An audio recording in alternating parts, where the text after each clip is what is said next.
All right, if you suddenly needed to get your hands on a large amount of cash, do you have enough saved? Experts say everyone should have an emergency fund to cover expenses for several months. We'll get into details in a minute. And while this sounds overwhelming, perhaps, well, we're going to tell you exactly how you can get started with that emergency fund. This is a subject that we're all interested in and concerns everyone, of course. And joining us right now, Lauren Lyons-Cole, a personal finance contributor for TheStreet.com. Thanks for being here, Lauren. This is a tricky one, all right? Trying to figure out just how much money you're going to need. I know we talk about a couple of months at least, but, you know, you have monthly expenses, unexpected. So how do you decide how much money you really need? Ideally, I'd like people to have 6 months of living expenses saved up. Now, 3/4 of Americans do not have that. I know that's hard to do. And a lot of times we don't even know our living expenses. So if you need a quick way to calculate how much you should have in your emergency fund, take your rent. This is New York City specific. Okay. Take your rent or mortgage, double it, and then multiply that by 6. And that'll give you a rough estimate of how much you need. So your rent times 6. Your rent times 2 times 6. Times 6, okay. That's a formula right there. Yeah, just a quick calc. And add on more, too. Okay, so now, how do you do this? You figure out how much you need.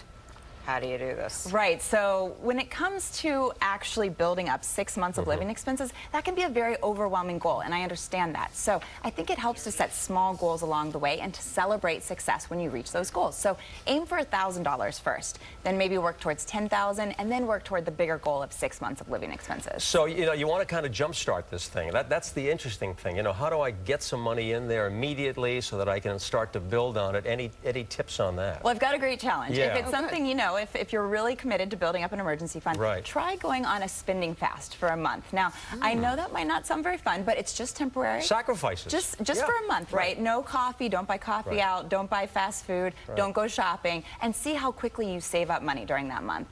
Wow. You know, when you're talking about money, though, it's always a difficult subject because, you know, it affects so much. Your mental attitude, your health. I mean, you know, being stressed out about money is not something that you really want to have to deal with. So I think this affects all of us, and I know that you're concerned about that because you were just talking about your own self. Right. That you had to go in and spend some money, and now you're, trying to rebuild it again. Exactly, and so that's the thing. You have to remember an emergency fund is there to be used. So if you have something, a big unexpected expense that comes up, use your savings. Don't default to using your credit card. Use the savings and then just return to rebuilding it. And, you know, it's a cycle. It's going to come and go. Let's talk about some of the mistakes that people make with their emergency funds. Yeah, well, no, I mean, exactly that. If you've got the money sitting there and you're not willing to tap into it and use it, then you're going to, you know, if you build up money on a credit card instead, you're paying a huge amount of interest. So I'd much rather someone deplete their savings fund and then go back to rebuilding it. Clearly for something very important. Right, well, I mean, right. Any sort of big expense, like if you have to replace your air conditioning or if you suddenly become unemployed or have a big medical expense. Right. Okay, hope Wow. everybody has enough money.